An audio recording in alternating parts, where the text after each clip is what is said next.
Good morning, Needham High. Please stand for the Pledge of Allegiance. I pledge allegiance to the flag of the United States of America and to the republic for which it stands, one nation, under God, indivisible, with liberty and justice for all. Please remain standing for a moment of silent reflection.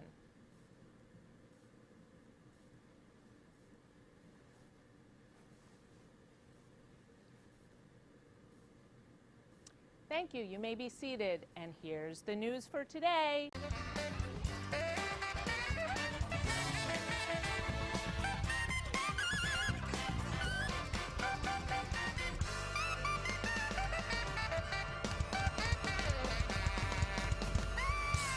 Good morning, Needham High! Welcome back to NHSN. Today is a very special day for a couple of reasons. First, I want to wish my amazing co-anchor Hazel a happy 17th birthday. And second, we will not be having a traditional news today because Mr. Seacott is here with some announcements. Thanks, Sophia. Now on to you, Mr. Seacott. Good morning to everyone around the building. Today in our No Movement Monday X Block, we're going to spend a little time practicing armed intruder drills. They're a low pressure way of us practicing something that we expect not to happen here at the high school, but we do want to be ready for if it ever were. So while unlikely to happen, it is important for us to practice our responses just in case they were. It's the same kind of proactive and preventative approach that we take in many aspects of our lives, including here at school.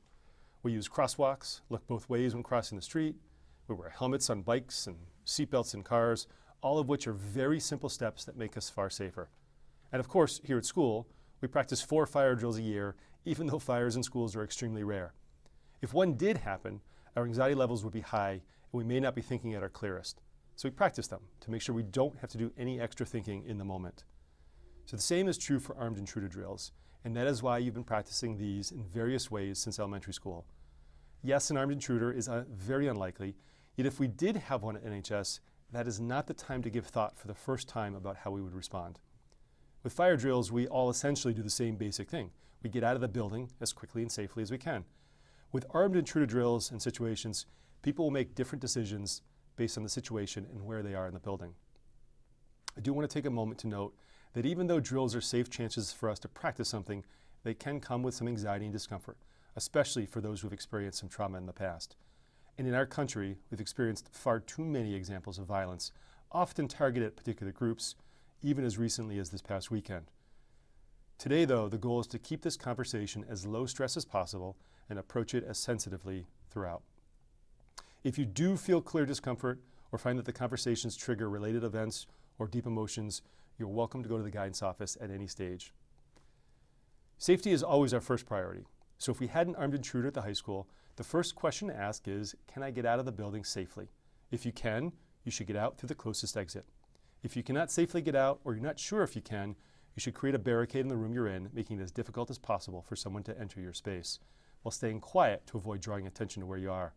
And the last option, if you're not able to get out or barricade, is to counter the intruder with distractions, such as noises, throwing objects, etc., all in an effort to get to safety.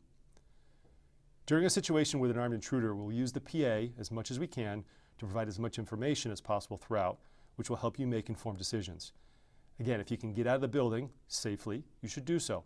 The rallying point for us is Pollard Middle School on Harris Street, which is a little less than a mile away down Webster Street. If you're not able to get out safely or don't know if you can, you should barricade yourself in the room you're in.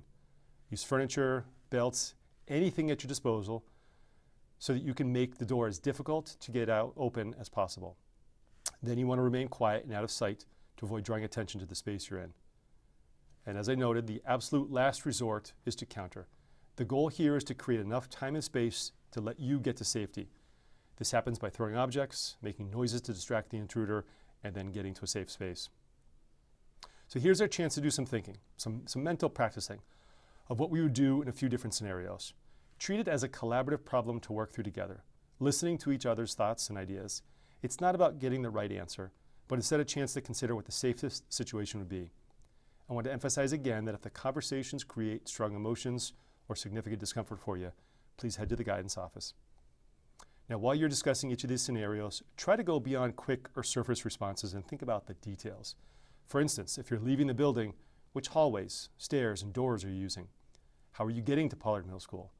If you were to barricade the space, what objects would you use that are around you right now, and how might you go about it? And while you're sitting in your X Block rooms now, give some thought to the various other places you spend time while at the high school.